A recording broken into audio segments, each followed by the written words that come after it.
Measuring the Rising Seas, presented by Science at NASA.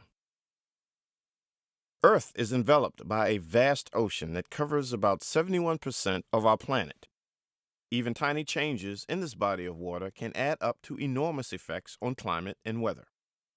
The Jason 3 satellite, launched on January 17, 2016, will allow scientists to continue a 23-year record aimed at studying Earth's ocean to better understand and forecast our climate, months and years into the future.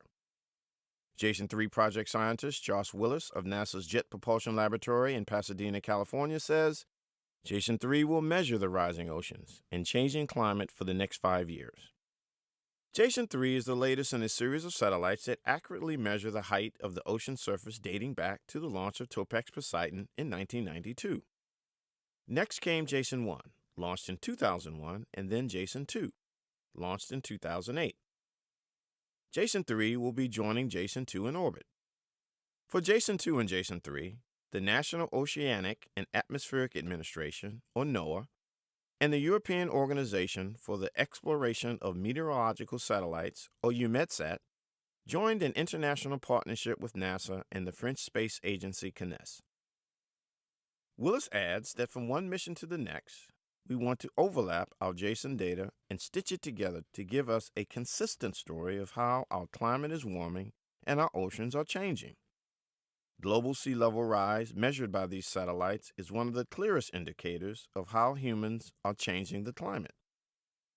This line of data collecting ancestors have all measured sea surface height using a radar altimeter, an instrument similar to weather radars here on Earth. Here's how it works. The satellite emits a pulse of radar waves that travel down toward Earth, bounce off the surface of the water, and return toward space.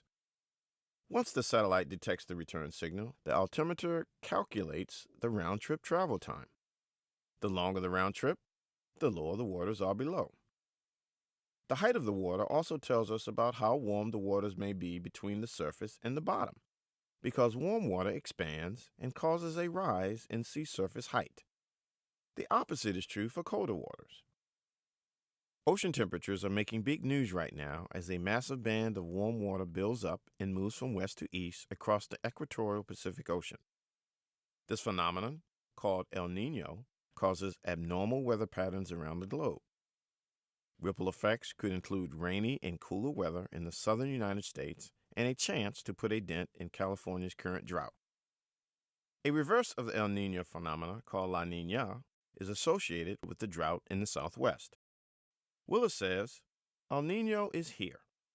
We have launched Jason 3 right into the biggest El Niño since the turn of the millennium, and the Jason data will allow us to see whether it goes quietly or slingshots the Pacific into a huge La Niña, like the last big one in 1998.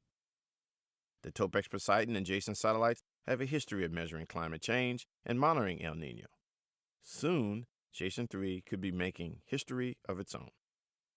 For updates from the Pacific and around the world, stay tuned to science.nasa.gov.